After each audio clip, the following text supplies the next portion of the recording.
back at this one weird call, and I'm gonna take some advice from some of y'all. We're gonna let it run for a little bit, and then I'm just gonna try to let some go back into the tank and see if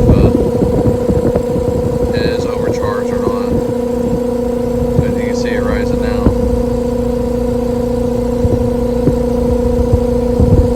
We're at 72 degrees outside and 77 inside.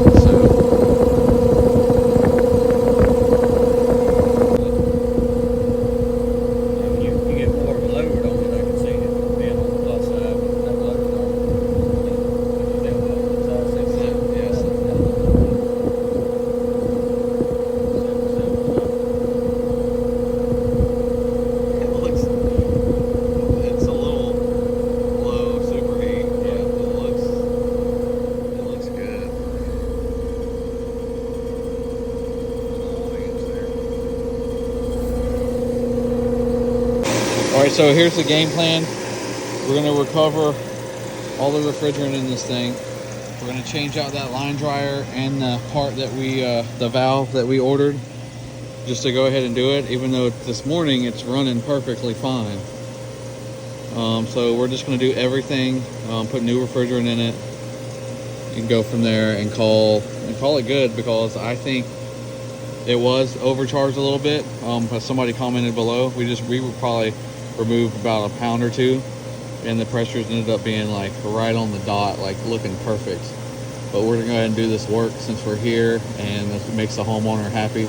So we're gonna go ahead and change the parts, and make sure it's running fine. So while we're removing all the refrigerant, we're gonna get the door off, just get this area prepped and be ready to go.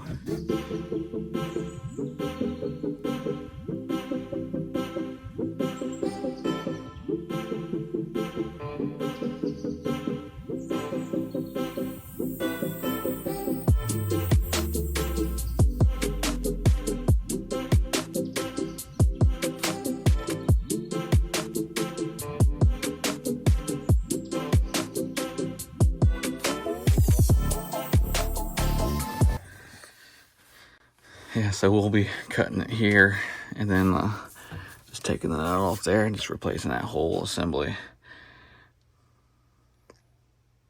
I don't see why they even sell just this thing, because we have one. It's just that. Mm-hmm. They should always come with the screen.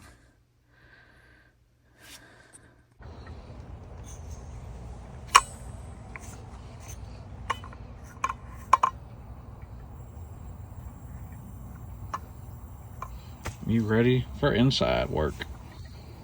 Uh-oh.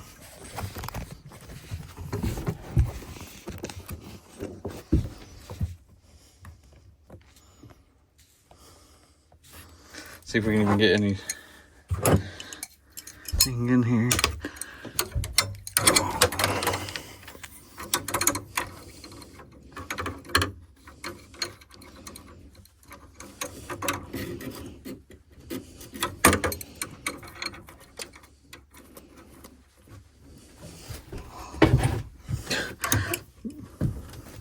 They sure do make it easy.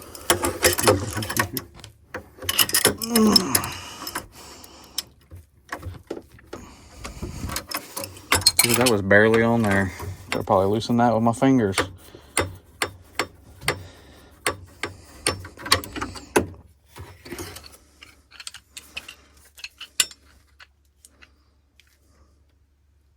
Dang it.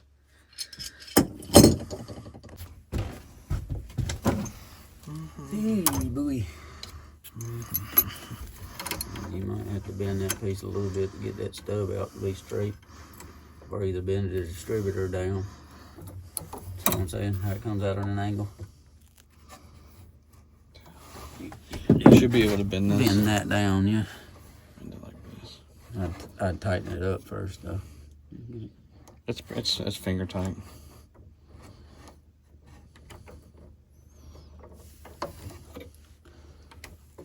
Should be right on the money. Pretty close. Nice thing is you ain't got to do it with the doors on. Mm-hmm. And then once you do that, we'll tighten it the rest of the way. This is a new one.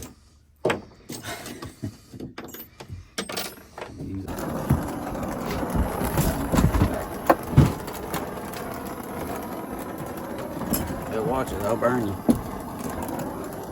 I go home early. All that goopy shit they got on there.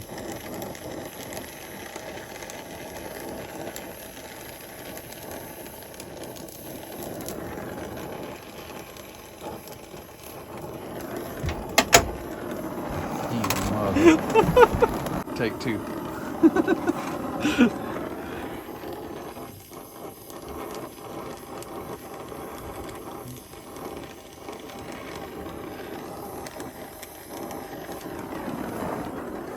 Serves no purpose.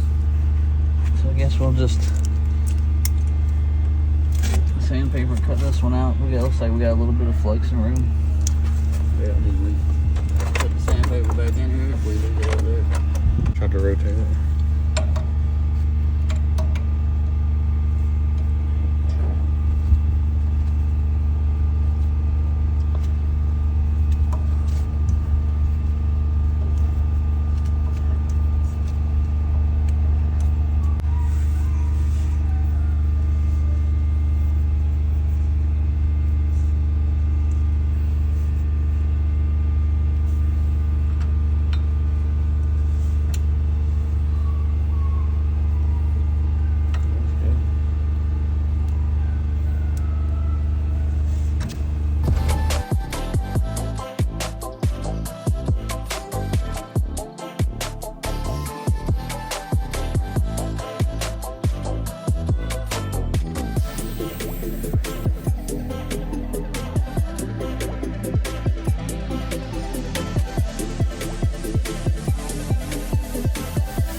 We're just gonna do it at 127, let it equalize, make sure there's no leaks.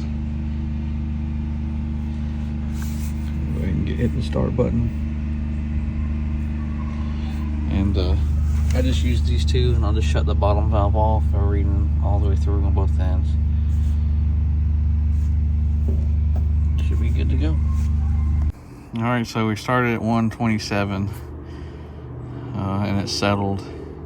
It's been holding pretty good for about 10 minutes. We'll give it a few more minutes, and then we're gonna start the vacuum. The vacuum process has begun.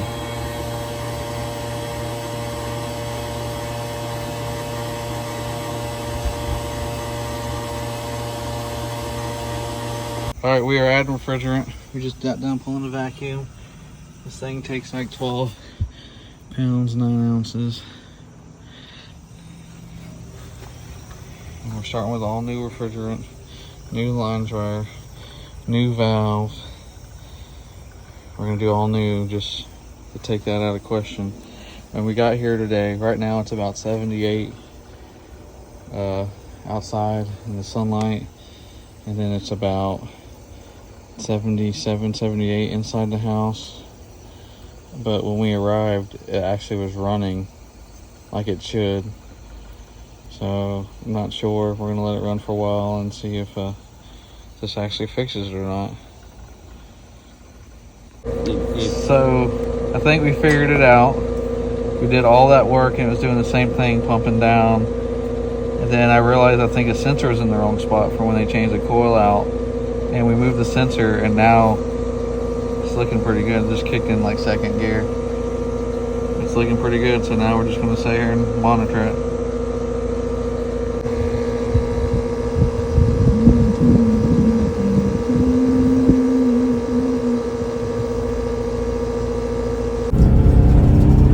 Alright, so I didn't do like a follow-up, but when we got there, we were checking pressures. It all looked great, but it's because I forgot I took that stepper motor off in the inside unit, and that's why all the pressures look great, because I manually opened it last time I was there to get them by. So we did all the parts that we were supposed to do and put the stepper motor on, to everything back on, and it started doing the same thing. Low suction, the pressures on the high side looked fine, but we're getting high subcool.